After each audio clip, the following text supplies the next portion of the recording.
안녕하세요. 네, 안녕하세요. 반갑습니다. 네. 반갑습니다. 안녕하세요. 이은경 TV 일요일 코너 저자와의 만남. 오늘은요. 이런 수학은 처음이야. 이번에 2권을 내셨죠. 네네. 1권부터 있는 책이고요. 1권, 2권 이렇게 저자이신 최영기 서울대 수학교육과 교수님과 함께 이 책에 관한 이야기 그리고 수학에 관한 이야기 나누어 보려고 합니다. 저희 이은경 TV에는 유치원, 초등학생, 중학생 아이를 키우시는 어머님들이 네. 정말 많으세요. 저 같은 분들이신 것 같아요. 네. 그 어머님들께 이 책과 또 우리 교수님 소개 잠깐 부탁드릴게요. 저는 서울대 수학교육과에 근무하고 있는 최영기 교수입니다. 전에 제가 서울대 이제 과학영재교육원이 있는데 그 원장을 이제 맡은 계기가 있어서 책을 쓰게 되었습니다. 네, 반갑습니다. 네, 감사합니다. 제가 책을 미리 읽어봤죠. 이제 보내주셔서 읽었는데 초등 고학년 그리고 중학생 친구들이 읽어보면 참 좋겠다. 네, 그리고 저처럼 수학을 무서워하는 경우 네. 엄마들이나 고등학생, 대학생 친구들도 한 번쯤 읽어보면 참 좋겠다라는 생각이 들었어요. 네. 책을 보면서는. 그런데 이제 제가 채널을 운영하면서 저 네. 같은 동지 엄마들을 진짜 네. 많이 만났거든요. 네. 수포자. 네. 네. 저는 전형적인 수포자예요, 교수님. 네. 어느 정도냐면 수능 시험 볼 때 국어, 영어 만점 받고 수학을 10몇 점, 20몇 점 이렇게 네. 받아갖고 간신히 대학을 네. 간 사람이거든요. 네. 그래서 저 스스로도 수학을 싫어하고 재미없어하고 무서워하고 저의 이런 수학의 그런 모자란 부족한 부분이 저희 아이한테 대물림 될까봐 실은 좀 그것도 걱정돼요. 네. 저 같은 어머님들 이렇게 보시면 그러니까 저도 그런 학생이었죠. 왜 이렇게 학생들이요 수학을 포기하는 학생들이 많고 또 쉽게 포기를 할까요? 네. 이제 스포자가 왜 생겼을까? 그러면 첫 번째는 20년 전보다 지금 학생들이 배우는 수학이 더 어려울까? 생각을 해보면 20년 전에 그 배웠던 수학보다 지금 수학이 더 쉬워요. 어려운 내용들이 많이 감축이 됐거든요. 그러니까 내용이 어려워서 스포자가 많이 생긴 건 아니고 학생들이 그러면 수학 공부하는데 도움을 청할 때가 줄어들었느냐? 그것도 아니에요. 약간 사교육이 점점 발달했지 그게 축소됐다는 얘기는 제가 못 들었거든요. 그러네요. 네. 내용도 조금 더 쉬워졌고 도움을 얻을 때도 더 많은데 왜 수포자라는 그런 현상이 점점 이렇게 심해지는가? 근데 수학을 잘 보시면 수학은 다른 학문과 달리 위계가 굉장히 강한 학문이에요. 네. 그래서 예를 들어서 이렇게 초보 단계가 있지만 점점 이렇게 어려워지는 이런 단계로 쭉 가는 계단식 학문이에요. 네. 계단을 오를 때 굉장히 중요한 게 뭐겠습니까? 첫 번째 계단을 밟는 거. 그렇죠. 밟는 거예요. 밟는 네. 거. 밟고 다음으로 넘어가야 되거든요. 밟아야죠. 발판이라는 게 대단히 중요해요. 이거는 그냥 직관적으로도 중요하고 학문적으로도 중요해요. 이 발판이라는 그 말이. 그러니까 발판을 딛고 하나씩 가는 거예요. 이렇게.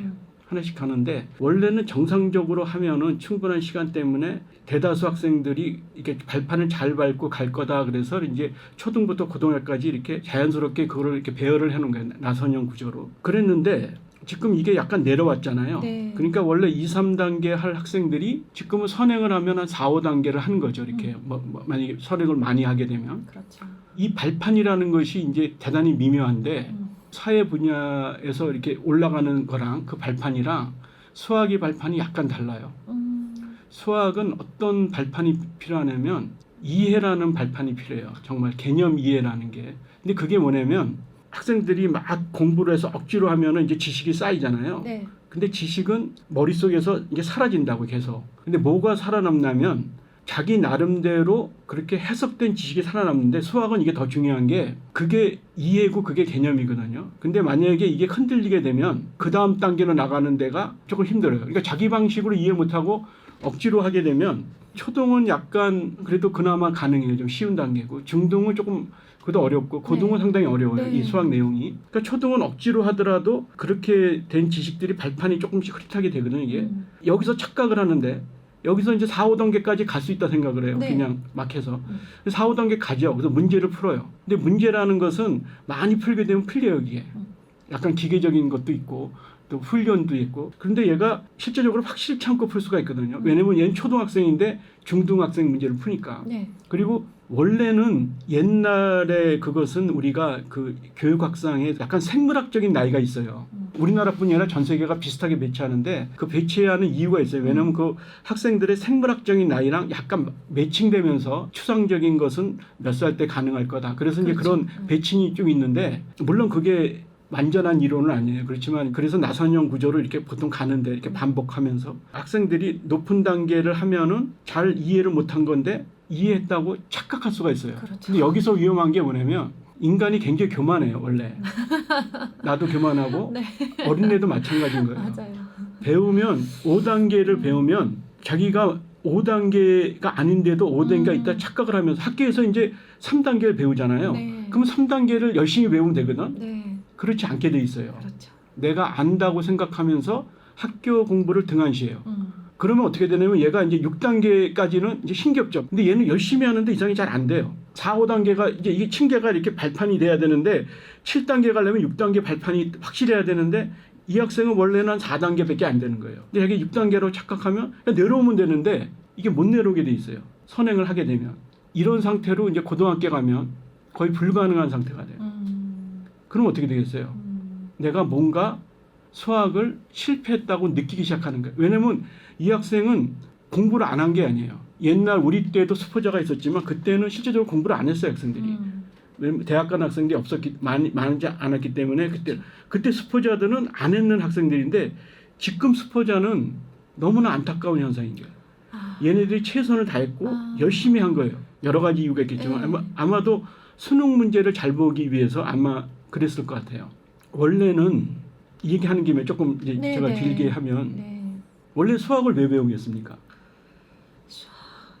네. 일반적으로는 이래요. 왜 배우나? 일반적으로는 실생활에 쓸모가 있을 거다. 네. 근데 학부모님이나 학생들은 거의 90% 이상이 입시에 도움이 된다 생각해요. 맞아요. 어쩔 수 그래서 없이. 좋은 대학 가기 위해서 못 본다. 근데 그건 뭐 나쁜 건 아니에요. 그것도 우리나라만 있는 게 이런 현상이 아니니까. 수학을 배우는 이유는 원래 입시에도 도움이 되지만 네. 실생활에도 도움이 되지만 그거보다 더 큰 이유가 있어요. 그게 본질적으로 수학을 발전시킨 이유인데 이게 인간이 굉장히 묘해요. 이것 하나를 갖다가 특수한 쓸모, 일반적인 쓸모가 있거든요. 특수한 쓸모로 하면 우리가 예를 들어서 수학을 보면 이집트인들은 약간 특수한 쓸모로 수학을 했어요. 집을 짓기 위해서. 아니면 뭐 상업을 하기 위해서. 그런 특수한 쓸모는 그 상태로 끝쳐요. 근데 그리스인들은 이것을 일반적인 쓸모, 그러니까 이론적인 쓸모, 네. 다시 말하면 보편적인 가치, 네. 안목 이런 거거든요. 이렇게 하면 인간들이 이상하게 갖고 이걸 더 깊이 들어가요. 그 자체로 연구함으로써. 그러니까 수학의 원래의 생겨난 모습은 그러한 일반적인 쓸모, 그 자체의 흥미 때문에 이게 깊이 들어간 거예요.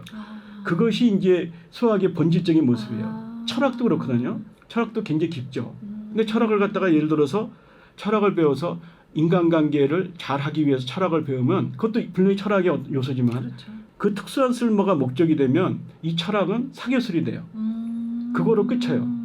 철학도 일반적인 쓸모, 이론적인 어떤 그 자체로서 하면 이것이 깊게 들어가고 심오하게 돼요. 학습도 마찬가지인 거예요. 정말 우리나라가 이렇게 위대한 학자가 안 나온 것은 뭐냐면 일반적인 쓸모가 그 개념이 약해요. 제가 이제 이렇게 얘기하고 싶은데 그 수능 문제를 오디션화 됐다고 저는 보거든요. 혹시 그 음악 오디션 네. 본 적 있죠? 네. 어떤 걸 느끼십니까? 대단한 사람들이 오는데 오디션화 되면 어떤 그 안타까운 현상이 생기는 게 뭐냐면 탈락자라는 게 생겨요. 계속 경쟁. 계속 경쟁하게 네. 되면 탈락이라는 게 생기죠. 네. 그리고 이 우리가 입시라는 것이 제가 수포자가 안타깝다고 하는 이유가 뭐냐면 이 학생들이 그냥 입시를 생각하지 않고 그렇게 선행하고 그 자체로 공부했으면 굉장히 깊이 들어갈 학생들인데 오디션화 되다 보니까 이제 어떻게 돼? 수능은 1등부터 가리잖아요. 이렇게. 그렇죠. 네. 그러면 여기서 조금 못한 학생들은 그냥 못한 건데 오디션처럼 패배자가 되는 거예요. 그게 수포자거든요. 오디션에서 탈락한 학생 보면 너무 안타까운 거예요. 저는 그걸 거의 다 보다시피 오디션 매니아인데 왜냐면 너무 인간적으로 너무나 이렇게 몰입하게 되더라고요. 근데 너무 안타까운 사람들이 많은 거예요. 되게 짠하죠. 그렇죠. 네. 열심히 했잖아요. 그럼요. 비난할 수 없잖아요. 그 사람들. 그러니까요. 그렇기 때문에 우리의 지금 입시는 다른 나라에 비해서 수학이 전락했다고 볼 수가 있어요. 수학의 그 모습이 아니라 네. 전체적으로 이게 너무나 복잡한 문제인데 그러면 누가 그러면 선행을 끌고 가느냐? 네. 뛰어난 학생이죠. 그렇죠. 생물학적인 나이 때문에 원래는 잘 안 된다는 게 이론인데 네. 그 중에 일부는 가능해요. 되는 애들이 있잖아요. 그게 그 발판을 확실히 닦고 가는 일부 애들이 있어요. 그렇죠. 근데 하나 이제 중요할 게 뭐냐면 그 수능 문제가 어떻게 되냐면 주로 증명 이런 게 아니라 문제풀이에요. 그러니까 그 양이 제한돼 있어요. 이렇게 공부하는 양이 제한돼 있고 학생들이 엄청난 시간을 쓴 거예요. 그러면 어떻게 되겠어요? 반복 훈련이 되는 거예요. 문제를 반복해요. 거기서 굉장히 중요한 게 뭐냐면 대단히 훌륭한 가르치는 사람이에요. 선행은 절대 아무나 가르치면 안 돼요. 그 위에 있는 거를 잘 해석해서 얘 수준으로 잘 하면서 이거를 끌고 가야 돼요. 이거를 여기서 선행하고 던져버리고 거기서 또 선행하고 이래서는 안 되고 이 학생이 주도하에서 이것이 잘 끌고 가면 훌륭한 이제 학생이 돼요. 위대한 학자가 될 수도 있고. 그렇죠. 근데 여기서도 중요한 게 학생들을 특수한 쓸모로 몰면 안 돼요. 정말 수학 열심히 했거든요. 네. 되게 열심히 네, 했거든요. 네. 해도 안 되더라고요. 네, 맞아요. 그럴 수 있잖아요. 있습니다. 있는데 이 수포자라는 낙인을 저 네. 스스로 찍고 네. 지금까지 살아왔어요. 그렇죠. 마치 저의 네. 책임인 것처럼. 왜 나는 더 열심히 하지 않았을까? 왜 나는 조금 음. 더 한 번 더 생각해서 더 잘하도록 노력하지 않았을까? 나 스스로 되게 자신 없어하는 부분이 있었는데 지금 듣고 보니까 나만의 문제는 아니었다. 전체적인 문제예요. 내가 왜냐면 잘못해서 일어난 지금 조사를 일은 해보니까 네. 제가 누군가 조사했는데 60%가 고등학생이 수포자라는 거예요. 아, 네. 중학생이 한 40% 가까워. 이거는 말이 안 되는 거거든요. 예. 교수님, 제가 진심으로 제가 수포자이고 또 수포자가 되려고 하는 그런 아이를 키우는 엄마다 보니까 수포자에 대해서 너무 무감각하고 당연하고 하다가 잘못하면 수포자지 뭐 약간 이런 생각에 젖어 있었다라는 생각이 들었고요.